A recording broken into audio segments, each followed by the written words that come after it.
동물들은 기본적으로 배가 고프면 필요한 만큼만 먹습니다. 간식이라는 개념은 인간에게만 존재하는 것이죠. 그러나 현대에 와서는 강아지들이 더 이상 단순한 동물이 아닌 가족으로서의 위치를 차지하고 있습니다. 이러한 애완동물화로 인해 개들의 식생활은 점점 문란해지고 있어요. 반려동물이 건강하고 간식의 양이 적절하며 문제 행동을 일으키지 않는다면 수의사는 별다른 지적을 하지 않습니다. 그러나 주인이 제공하는 과도한 간식으로 인해 문제가 발생한다면 수의사는 간식을 단호하게 제한하도록 권장합니다. 이러한 과도한 간식 제공의 두 가지 주된 이유를 살펴볼까요? 첫 번째, 주인들은 개가 혼자 집에 있거나 말을 잘 들었을 때 간식을 보상으로 제공합니다. 그러나 강아지 사회에서 음식은 상하관계를 결정하지 않아요. 주인, 즉 보호자가 칭찬하고 애정을 표현하는 것만으로도 개는 충분히 만족하고 그들의 행복함을 느낍니다. 음식을 통해 훈련을 진행하는 것은 한 시점에서는 효과적일 수 있지만 계속해서 음식을 보상으로 제공하다 보면 언젠가는 개가 실증을 내게 됩니다. 인간의 세계로 비유하자면 이는 마치 할아버지, 할머니가 손주의 환심을 용돈으로 사는 것과 같아요.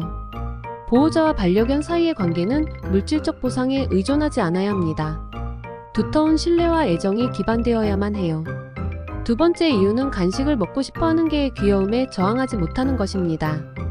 많은 주인들이 병원에 방문할 때마다 건강과 다이어트에 대한 이야기를 듣지만 아무런 변화가 없는 반려동물을 데리고 옵니다.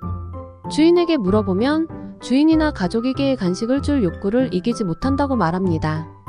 일관되게 간식을 너무 먹고 싶어 하는데 주지 않으면 불쌍해 보여서 라고 합니다.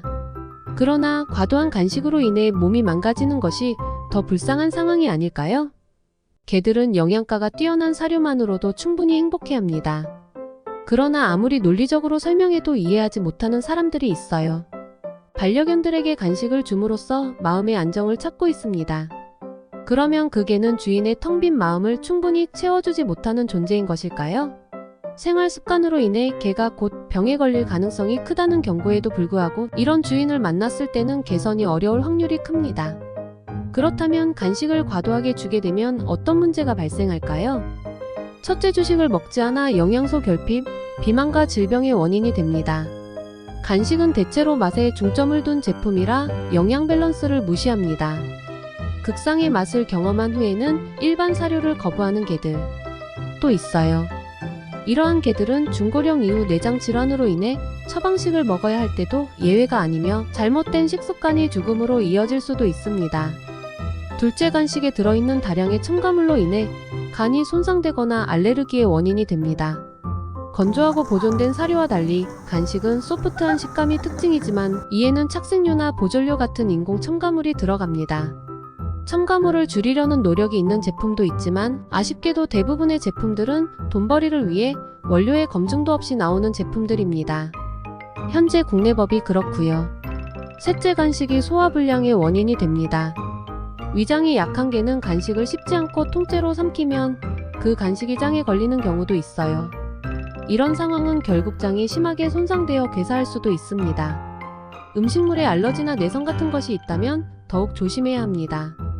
마지막으로 인간이 즐기는 다양한 음식의 세계를 알려주지 않아도 됩니다. 처음부터 다양한 맛있는 음식이 존재한다는 것을 알려주지 않는 것이 중요하며 다양한 음식을 먹는 즐거움을 알게 되면 동시에 많은 병을 끌어안게 된다는 사실을 숙지하는 것이 중요합니다.